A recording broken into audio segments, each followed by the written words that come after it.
to be David profitable? Shearer. Thank you, Mr. Speaker. The whole House agrees that we need to grow the economy. The question is exactly how. We want a skilled labour force. We want an innovative economy. We want a knowledge-led economy. We want something that's value-added rather than commodity-led.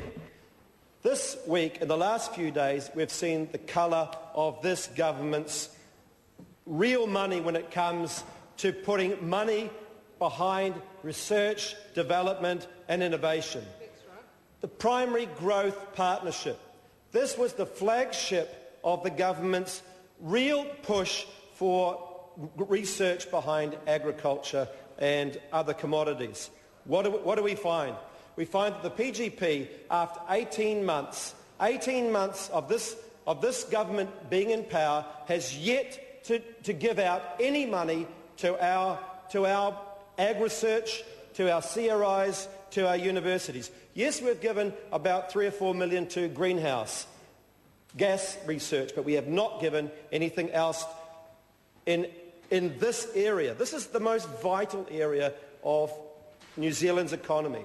How do we grow our economy? It's through research, it's through science, and it's through technology. $30 million was put up. It was to be matched by the business communities putting $30 million up in return. No money has gone up. $60 million sitting there waiting to be used, unable to be used. Imagine that in any other sector. Imagine that in any other sector. Imagine that in the education or the health sector. $60 million unable to be used. What a complete waste.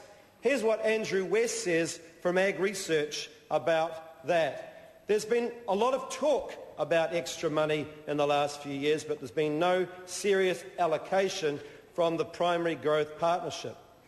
He says jobs will also go, and he's talking to the jobs that have just gone in the wool and meat area. Jobs will also go in dairy foods, food safety, parasitology, reproductive biology, development biology, protein structure, biomembranes, bioprocessing.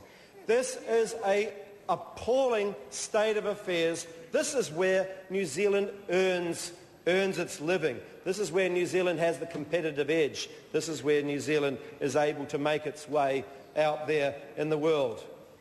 What's the impact of this and other cuts? We lost last week, Mr. Speaker, 36 jobs in ag research.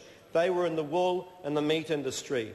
The wool industry, $700 million industry, $700 million industry is now does not have the research that it needs in order to be able to go ahead with growing that particular industry.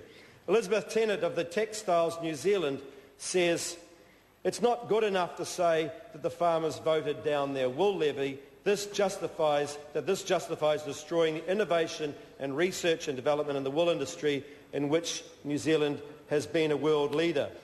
Anyone can cut and burn. It takes leadership to build.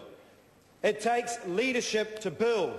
And we've heard a lot today from the John Key-led government about his leadership. But in this particular area, in this vital area, we've seen the wool industry being left stranded without the research and development that it needs to develop.